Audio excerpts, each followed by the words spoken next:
Hello, everyone. Welcome to another episode of Every Damn Day. I'm Jerry at the Fledge, and I am up in my office in my studio that I broadcast the show from almost every day. I've got my headphones on. I got brown hair, brown eyes. I'm wearing a Greenwood District Studios t-shirt. If you don't know them, they're a black-owned business that is starting a full film studio out by the Lansing Mall in the old theaters. Go buy some merch, give them some support. It's tough building that business, but they're doing a spectacular job. And today on the show, we have our great friend Reuben. How you doing, Reuben? Hi, Jerry. I'm doing good. So, what you been up to today? Today, I've actually had a fun day so far. Got up early, did some reading, and then went out flying in my little single-engine Piper Warrior. Yeah, that we were talking about that before the show, and you said Lansing is just beautiful. It's beautiful when you're up above it, looking down, and especially over the past year with all the quarantines and the shutdowns, they still allowed us to fly. So it was nice to get off the earth a bit. Yeah. I wonder, we saw images around the world of kind of ecosystems improving because there was less traffic and less, I guess, movement and pollution and stuff. Did you notice how long you been flying? I've been flying for about 3 years, maybe 2.5 years. We don't, in a single engine general aviation plane, it's a four-seater. We don't get up high enough to probably see what you're talking about. Yeah. Highest for me is about 10,000 feet, and those commercial airliners are like 30 to 40,000. Yeah. And the other question that popped in my head when you said what you've been doing today is what book are you reading? Just finished The Resilience Factor Yeah. and Emotional Strengths, or EQ 2.0. Really, that was good. That took a lot of notes, really practical stuff for me and a lot of the founders and entrepreneurs that I coach. Yeah. All right. Thank you for those two personal questions. Yeah. So tell us about you. Where were you born and raised? Where are you from? So this first part's gonna be a little boring for you. I'm born and raised right here in Lansing, Michigan. I've been all over the world, but born and raised here. This is home. This is home to my wife and I, my children, three kids. Well, one of them, she no longer associates herself because she went to school. She's out in Malibu going to school, so she's a Californian now. But I grew up here and have done all my businesses, and I'd say 90% of the businesses I've invested in have been in this area too. Yeah, that's pretty awesome. Did you move to other places? I've never Between moved away. I've never moved away. Just travel. I do have I do some vacation rentals up north, so I've got kind of a second home up in Traverse City, but primarily it's for vacation rental purposes. Yeah, that's awesome. I not boring at all to me because it's similar path for me. I was born and raised in Lansing, Right. but I did live in Ann Arbor and Grand Rapids and Grand Okay. Ledge for that matter. But I've been all over the world too, and I just love it here. Yep. Yep. We do too, and I think it's one of those things. As you watch your kids grow up here and they're making all their friends and they're embedded in the school system here, it's hard to think about displacing them like that. Yeah. So tell us about some of your projects. You're into quite a few things. So yeah, tell us whatever you'd like. Yeah, I'll give you a little background. So I'm a serial entrepreneur at heart. That's it. I've realized that looking back all the way till I was from being 9 years old. I can look back to 9 years old and see the entrepreneurial blood coming out at that age when I had my first paper out, which was a big thing in Lansing back at my day at 9 years old. We're probably close in age, you and I, but the paper route was my first entrepreneurial endeavor. I grew that to be one of the bigger paper routes in the area and hired my brother and his friends to do all the work. So I could scale it bigger, so I could take on more routes. So there you go. I went from that to did all kinds of odd jobs through college. And then while I was going to Michigan State studying business finance, I took on one of those local college painting outfits, and I thought, well, this would be cool. I can try running my own business, take a stab at it while I'm going to school. All my friends, all my college buddies were working for me in the summers, and we did a lot. We became, again, one of the larger college pro painters in the area. Did that right through into my junior year. Ended up being pretty decent at that. I thought I was doing okay, so I bought a full-time franchise my junior year at Michigan State, and that was a home improvement company similar, but not college based. So it was a full-time company called StartupPro, and it's a national company. They didn't have anyone in Michigan at the time. I got into that in 90.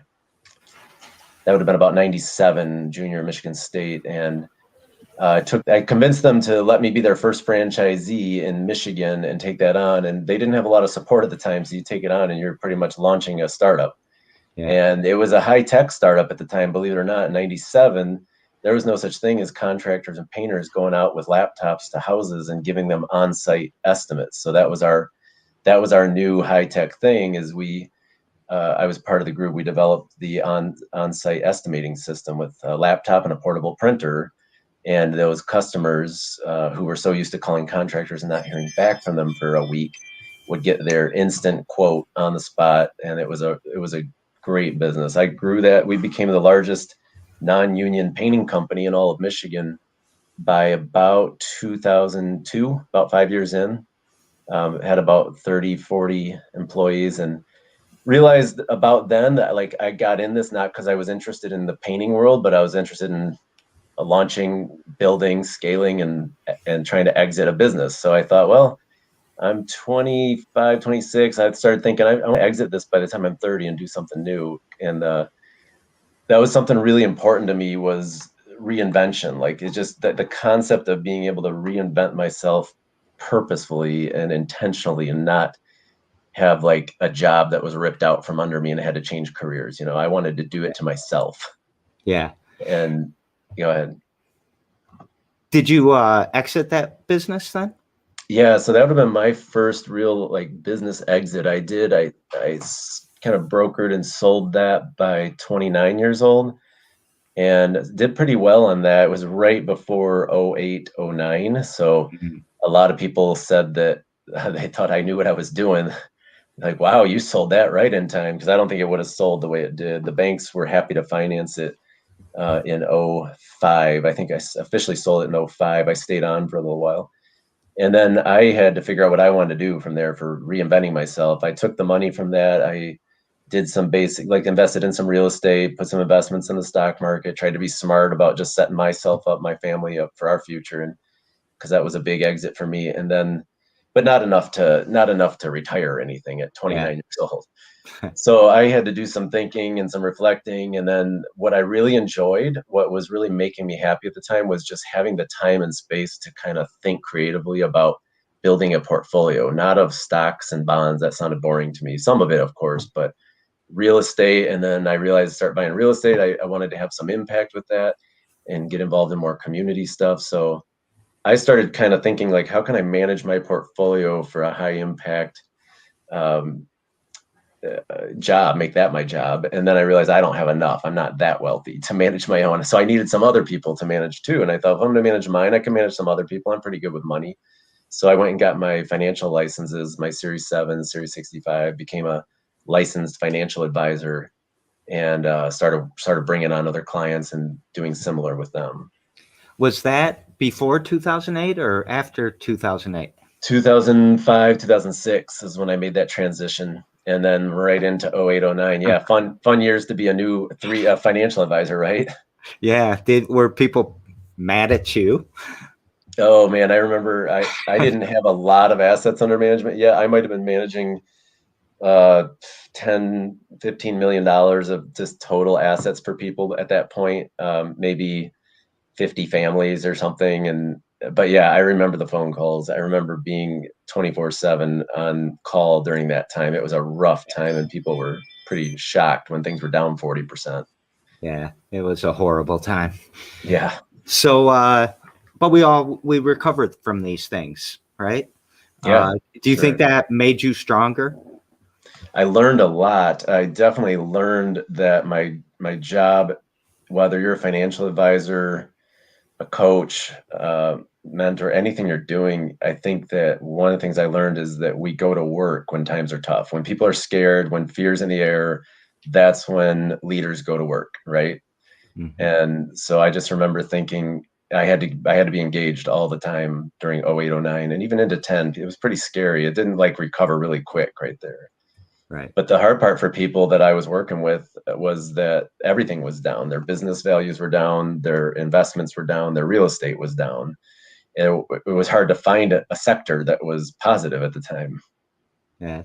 So let's fast forward a little bit. When you started Blue Owl Coffee, or you came on to Blue Owl Coffee as an investor at some point, right?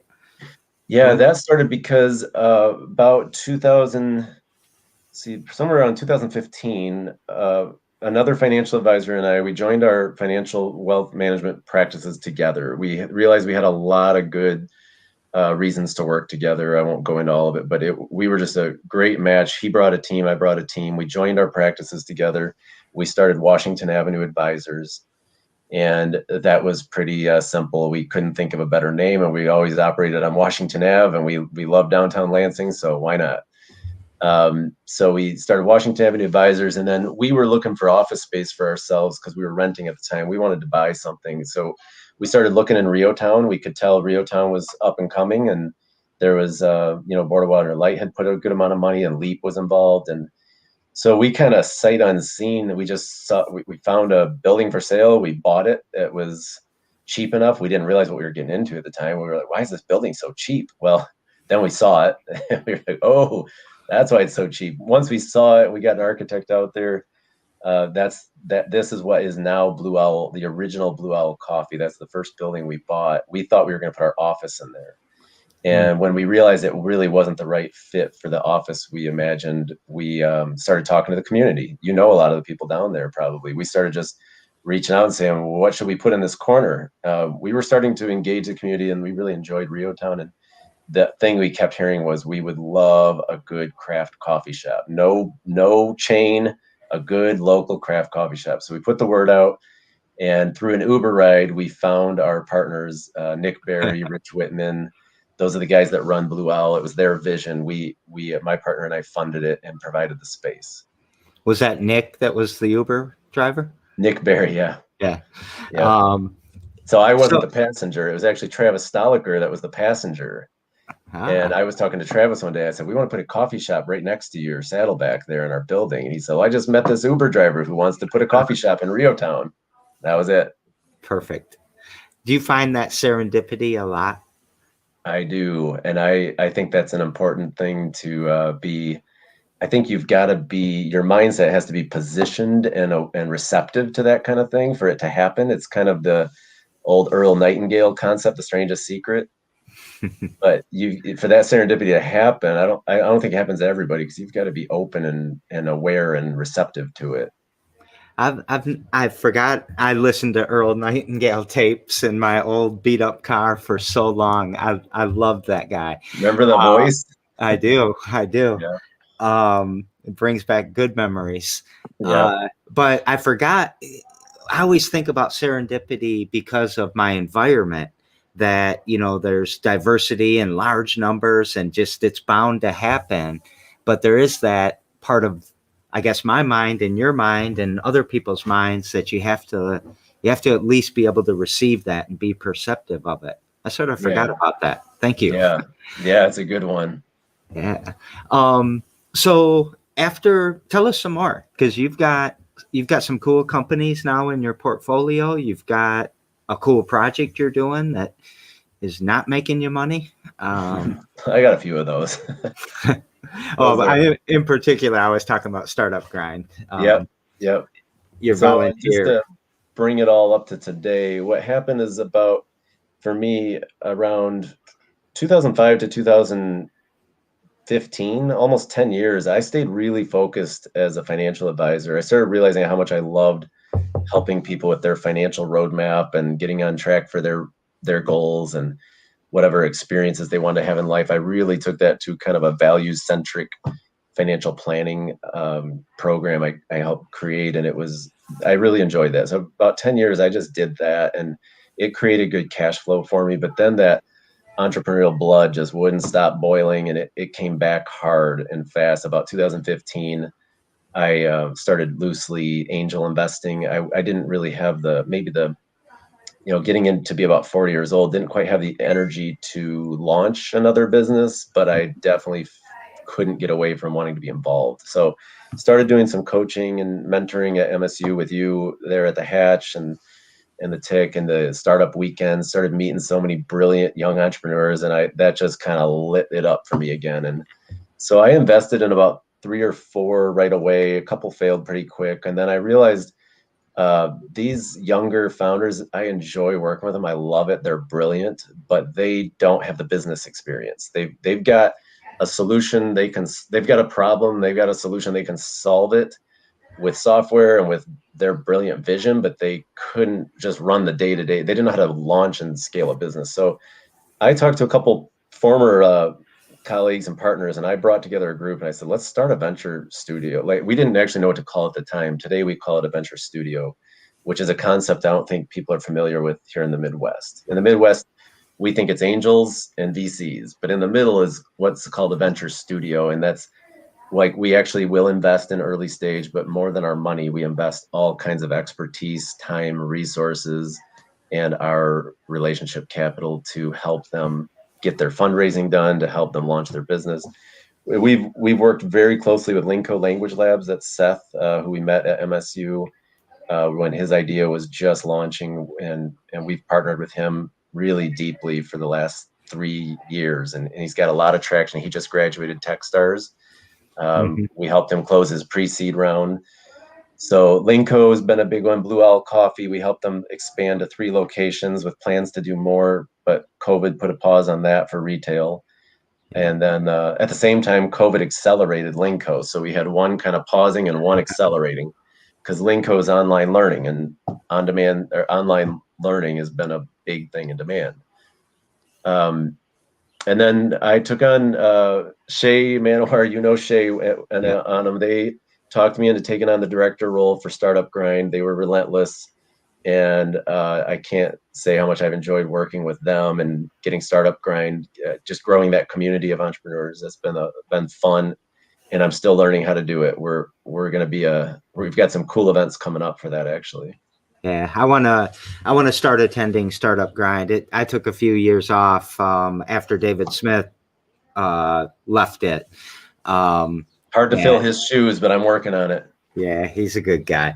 But I think you're doing a good job too. I mean, you've got some really cool things that have been happening.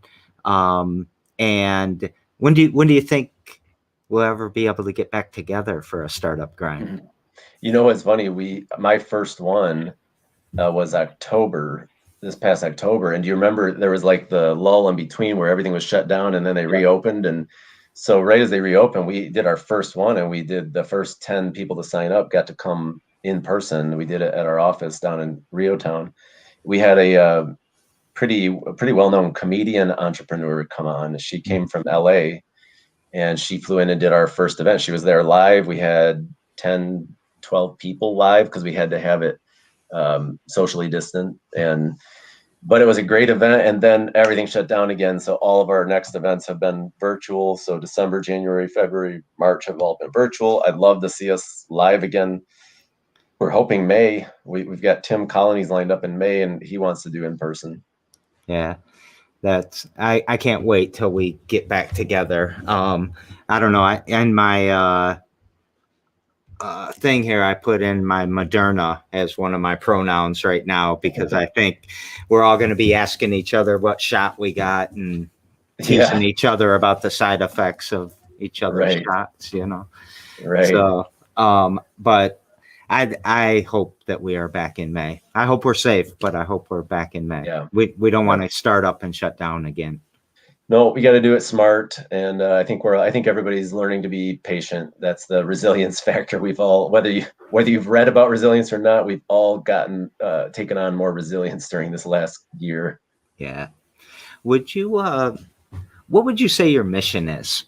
I think it's sort of clear to me, but I think I had some prior knowledge. Yeah, I can give it to you pretty simple. It took me so I would say I thought my mission in my early years, I just thought my mission was business achievements and success. I didn't even know how to summarize it back then. Like I want to achieve great things and succeed at the things I do, but I didn't even define that well. I think it took me till almost, at best it was late 30s, probably early 40s. I'm 45 now, but just in the last 5 years or so, I'd say I honed in my mission. And my mission is definitely, I used to say in my young 30s, I said I'm into leadership. What does that mean? Right? Mhm. You could be a leader in anything, but I would say now I've defined it a little further, that my mission, what really fulfills me and makes me happy, is raising up leaders through entrepreneurship and adventure. So developing leaders through entrepreneurship and adventure. Yeah, I really admire your mission. I admire how effective you have been at it. Um, what's something you do every damn day to push that mission forward? Yeah, that's a great question. Well, I guess I should expect that one on your show. Um, I do. I started this practice only in the past maybe 18 months, but part of what I do in the morning before I try to get up before the family, before anybody else, and have my time. I kind of call it my anchoring time. It's when I anchor. Part of anchoring is focusing on what your mission is each day, because you can easily forget. Life has a way of distracting you, right? Yeah. So I spend a little time in the morning and I do a little bit of journaling, and it could be really simple. It could be 10 minutes sometimes. It could be an hour, depends on how early I want to get up and do it. But part of that is always, if not just looking at my calendar for the day, like who am I seeing today, and thinking about who am I seeing today where I have an opportunity to help grow a future leader. And people have been there for me in that way, and that's something that's really important to me. That's very awesome. Do you? So Mona's over here asking. She wants me to ask you this question. So, how did the entrepreneurial spirit get in your blood? Oh, I asked Jerry. I'd love to know what you think on that and what she thinks, but I tend to think you're somewhat born with it, but I don't know. I will say it didn't come from my parents. I've had a lot of people ask, did you get your sense of business or finance or entrepreneurialism from your parents? And I'd say, if anything, it's the opposite. My parents were, to sum it all up, going through a bankruptcy and a divorce when I was 17. I do remember that having a big impact on me. I grew up with a lot of scarcity. The fridge never had food in it. Mom and dad both worked 2 jobs. They weren't around to make dinner. So there was a lot of scarcity in our household, and I'd say there's good and bad to that. But that, if anything, impacted me. If you're not born with it, then it was how I was raised, and having a lot of scarcity made me kind of go flip the other way to wanting to not ever see that for my family. Yeah, I'll chime in a little bit since you asked. Nobody ever asked me questions on the show, Yeah. so I'm Do you taking think, advantage. I guess that's a good question. Are you born with it, or does it develop, or both? Well, I think that you got to be born with it a little bit, but I then look at, I had a paper route too. I didn't go on a scaling venture like you did, but I had that paper route, and I think that was maybe my first taste in it. I used to sell seeds too, from some, I don't know, mail order thing. But I think it's got to be a little bit of both. You got to be born a little bit, but you've got to have that experience, which I think makes your work so important. That you've got to have that good experience that gets you through it, or at least a methodology to know how to pivot or succeed or learn type of thing. Yeah. So Yeah, or it's the experience, the opposite experience of what you want to have. When you grow up with scarcity and you want to have more abundance in your life, that if it's not given to you, you just gotta work your butt off for it. And maybe that just wired me for entrepreneurialism. I think I do agree with that. I grew up. You and I have a very similar past. I think you've done a lot smarter moves than me, because I always stayed away from real estate, and I shouldn't have. But I've got anyways, plenty of stupid real estate deals I did, and still trying to unwind from today. Yeah. But anyways, that scarcity, I think that adds a compassion part to the mission too, right? You're not trying to exploit poor Seth. You're trying to build Seth up and get him strong and doing something that I think is important work, learning new It's funny. languages. He and I talk about that sometimes because when we were early on, he and I would go out and pitch to some angels and stuff, and it looked weird to them. They thought it was weird that you had this 40-something-year-old going around with this student founder and trying to help him raise money. So I would say that he had a lot of comments from people that they thought I was trying to exploit him. But I think 3 years later, when he sees how hard I've worked and my team's worked right alongside with him, not as hard as him, and that's the way it should be.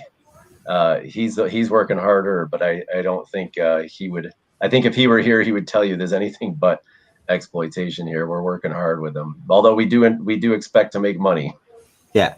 Well, that's the sustainable part, right? You've got to have fuel in the tank to keep doing the mission. For sure. So, that's actually a perfect lead into the question that I'm going to pass from yesterday's show. Kimberly asked, does money make you happy? Never. It never has. I think in my 20s, I thought it would. And I think I was pursuing that a bit too much in my 20s, looking back. My wife would probably agree. I was pretty obsessive in my 20s about always getting to the next mark to make more money. But no, it never has. And it's clear to me money is a tool. And what really makes me happy, what fulfills me is what I said earlier. It's when the things that fulfill me most is if I hear from this today that someone was impacted by this, or 2 days ago, Wednesday or Thursday night, I was speaking to the MSU venture class and had a couple people reach out wanting to meet because they took away some really good things. That's the stuff that makes me happy. Yeah, that's we got that question comes in a little bit later, typically on the show, but I think we'll skip it today. But I want to ask you something real directly. Yeah. Are you happy? You kind of defined what is happiness to you. Are you happy? That's good. I am happy, but I will tell you this is something I'm working on right now. We're always going through some sort of personal reinvention or development or refinement in ourselves. And I would say that I work with a coach myself, and he asked me last week, what am I refining right now? Because he knows all my journey. And I said, what I'm refining right now is how I look at my day and happiness and joy in the moment. And I'd say that entrepreneurs struggle with this a lot. And I attended a psychology of an entrepreneur session this past week, and I saw all the statistics. I wish I could pull it up for you right now. I'll have to send it to you. But it said 92% of entrepreneurs struggle with depression on a weekly basis, and 87% of entrepreneurs have mental challenges or cannot find happiness. And I was reading all that and thinking, that kind of nails it. And there's a reason for it. Some of it, if you can find it, it's healthy. There's a healthy drive for more. It's hard to be content, but I am working on refining where you could ask me that every damn day, and I could say, yes, I'm happy. Yeah. We detected that with our entrepreneurs, and we started Therapy Thursdays, and we just have a support group where we talk about all kinds of things that you wouldn't think are important in entrepreneurialism. But that, I think about you up there in that plane, and you were saying how you've got to be in that moment. You can't just daydream off or think about some work thing. You've got to be very in that moment, and how meditative that must be. Things like that just take 100% focus, and you can let some other things go. It's helpful. That's a sort of a therapy, right? But then also just intentionally looking at your day and taking on crafting the mindset that the opportunities in front of me today are part of my mission. That makes me happy when I can look at it that way and not just look at it like a busy day. Yeah. I heard a quote once. Somebody said, I'm not happy unless I'm uncomfortable. And I think I think what you've done, or what you might be saying too, is that you've accepted that that's part of the process. and to be even in the process is happiness. And that's the part I'm working on. I didn't look at it that way until recently. I'm rewiring my brain to get back to being happy and enjoying the journey, because there isn't like some destination I'm always trying to get to. It. That's a rewiring I have to do still. Yeah. Tomorrow on the show, we've got Dane Cook, not the comedian, the tech guy from Lansing. What question would you like to ask him? I'd love to ask Dane a two-part question here. Does he have a consistent morning routine, and what does that look like? Yeah. And did you combine the two questions? Well, yeah, if he has one, what does it look like? And then what's the significance of it? So I'm going to ask you those same two questions. What's your morning routine? And you might have answered it with the journaling, I guess. Yeah, I have an intention with it. I've found that I've got to have that morning time for myself. That's my centering time. That's my meditative time. That's a little bit of reading, whatever I'm working on personally. That's personal development. But if I had to sum it all up, it's a time for me to just anchor myself, because I'm sure people that listen to your broadcast know that if we don't anchor ourselves, we tend to drift. And I don't think that's just an entrepreneurial thing. I think that's all of us. So it's my anchoring time, and it just really centers me, and I think it brings me into my day. I transition into my day a lot more effectively. Yeah. So can I ask you, what time do you wake up? The alarm is set for 5:30. I am not actually sipping on my first cup of coffee till about 6:15. I'm a slow, and it's usually the couple snoozes, and then my 8-year-old is the final wake up. All right, that's my sweet spot too. I try to get up before everyone and do something that's mindful. Yeah. So the next question typically would be, are you happy? But we're going to skip that one, and we're going to go into what gives you hope. Gives me hope, man. It's hard not to have hope for me. I'm an optimist. I'm not like the eternal optimist. I'm more of a realist optimist, but I rarely don't have some vision of something bigger and greater that I'm working towards. So once in a while, I have to redefine it in my mind just to get myself inspired again on whatever project I'm working on. If I lose sight of it, I have noticed that, and this ties into your question, that if I'm involved, I'm a really good starter on any project. I'm really good at pulling team together. I'm really good at inspiring team to get going on a project or launch a business or whatever it is, buy a piece of real estate. Once it's up and running, I've learned when it's kind of just, the weird thing is when it's successful and it's going, I'm bored and destructive. So I have to step out and I have to have other people manage things, because I'm a 7. If you study Enneagram at all, I'm a strong 7. And 7s don't have a problem with hope. They have a problem not having always a vision of the next thing. They have a problem not jumping to the next thing because of constant hope and vision. So are you a P instead of a J with the Myers-Briggs, like an INTP or something? I haven't done that one in so long. I know I'm a heavy D on the disc, and I'm strong 7 wing 8 on the Enneagram, with a lot of 3 and 4. Yeah. So you probably are. Probably. I don't remember how to translate that one. I don't know. Do you hate Gantt charts? I don't like charts. I'm not analytical. Yeah. You can perceive it happening, and then it gets boring. I've learned to partner with the right people who are the more analytical and logical, because I don't do well with that. So did we forget to promote anything? I mean, Blue Owl Coffee's open. You can go get coffee in 3 locations. Really appreciate that. We've got Blue Owl Coffee appreciates the business more than anything right now. Retail, brick and mortar retail has been hurt. Everybody knows that. I can share openly. I think that Blue Owl was on a nice trajectory, and coming into COVID, like a lot of people. We opened up in East Lansing and Old Town. So we have Rio Town, East Lansing, and Old Town, 3 locations here. We had plans to do more, and but business has been tough through this, and we've had a lot of local support from LEAP, MEDC, Capital National Bank. Our partners have been very supportive. And plus, not to mention the U.S. government. But it's been tough, and but Blue Owl is really happy to still be serving the communities, some of the best coffee in town. And then StartupGrind Lansing, I think if you've got the link, you can post it, startupgrind.com/Lansing. Go there, just sign up with your email, and you can keep up to date with all of our events. Some of them in the same theme, in the same vein of what Every Damn Day and what Jerry's doing here, just supporting local entrepreneurs through StartupGrind.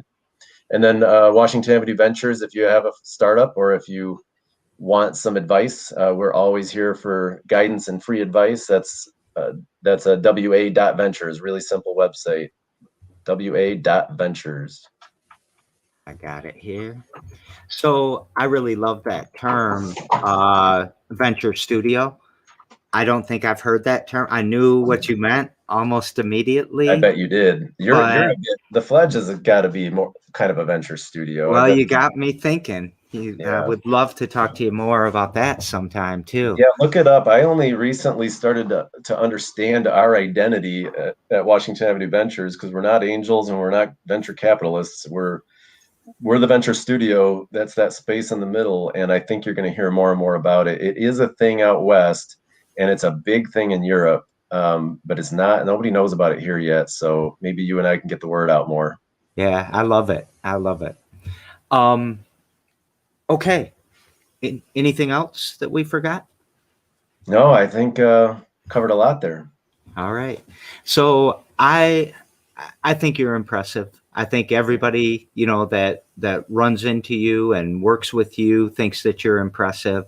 I think that, the entrepreneurials sometimes get a bad rap for just caring about money, which I think becomes very apparent if anybody just listened to your story. And it's a lot more than that. It's about solving problems, and it's about helping people, and it's about building up our community. And I think you are the epitome of that. Oh, right back at you, Jerry. Well, thank you for that. What would you like to take us out with? I mentioned earlier, and I think this is really, I talked to my own kids about this. They're not maybe listening yet because they're a little too young, but if we've got anybody younger on here, it doesn't matter. Age doesn't matter, but really get into, highly recommend getting into some self-awareness. That took me too long. And, you can start with simple things, but I think that Emotional Intelligence 2.0 is a book that can really take you into the practical level of that. And understanding IQ and the power of EQ, emotional strength versus an intellectual, has been a big thing to me. I never took that stuff serious in my younger age, but it's been a really helpful lately in how I work with people. I'm going to throw that book out there too. So thank you for that recommendation. Thank you for taking the time to talk to us today. And thank you for everything you're doing in our community. And especially, we're in love with entrepreneurs. We love them all. And you're helping our people, our crowd there. So, I mean, you know what I mean? Our type of people. Well, thank you. And thank you for the support. And we hope to see, Jerry, hope to see you and all your community get on StartupGrind with us on our, we'll have monthly events. We've got social media they can connect with us too. All right. We'll bring them in force. Yeah. Right. Thank you. Good all right, you.